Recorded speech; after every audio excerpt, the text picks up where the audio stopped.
Num sistema familiar, é preciso que a gente saiba o nosso lugar, o lugar que a gente ocupa nesse sistema. Se eu, como filha, sento no lugar do meu pai e tento compensar a minha mãe por tudo aquilo que ele não deu para ela, a minha vida trava. Por quê? Eu estou no lugar errado, eu estou ocupando a função errada, presa num papel que não me corresponde.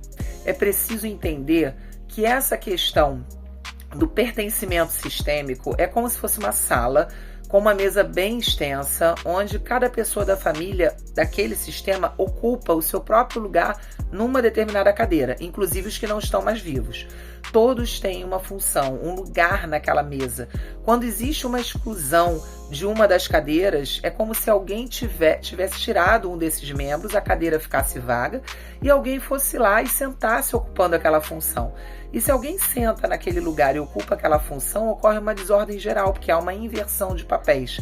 Nessa tentativa inconsciente de suprir essa cadeira vazia, esse lugar que está vago, acaba tendo uma inversão de organização, porque um sai da sua função, um sai da sua posição para ocupar a posição do outro. Isso faz com que o elemento perca a sua força e todo o sistema perde a sua força.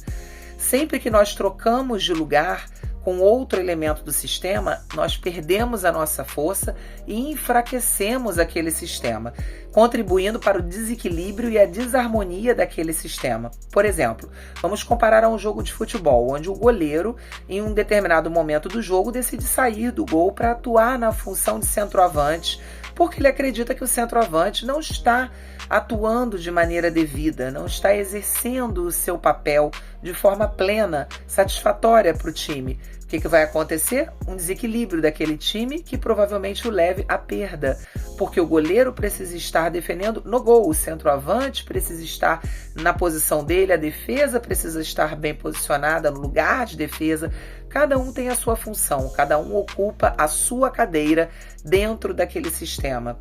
Se você sai da sua função, da sua cadeira, e tenta ocupar a cadeira ou a função de um outro membro daquele sistema familiar, você está trazendo desequilíbrio, desarmonia e, principalmente, a sua vida não segue em frente, porque você está preocupado, focado em suprir, atender a demanda daquele sistema naquela outra posição que não é a sua, tomando o lugar de um outro elemento, de um outro representante. E com isso você deixa de cumprir o seu próprio papel dentro daquele sistema. O melhor caminho é que você deixe de se preocupar com a cadeira alheia, preocupe-se com a sua cadeira, exerça a sua função como possível, ainda que limitada, dentro daquele sistema, e não tentando se sobrepor à função de outro elemento ocupa ou deveria estar ocupando.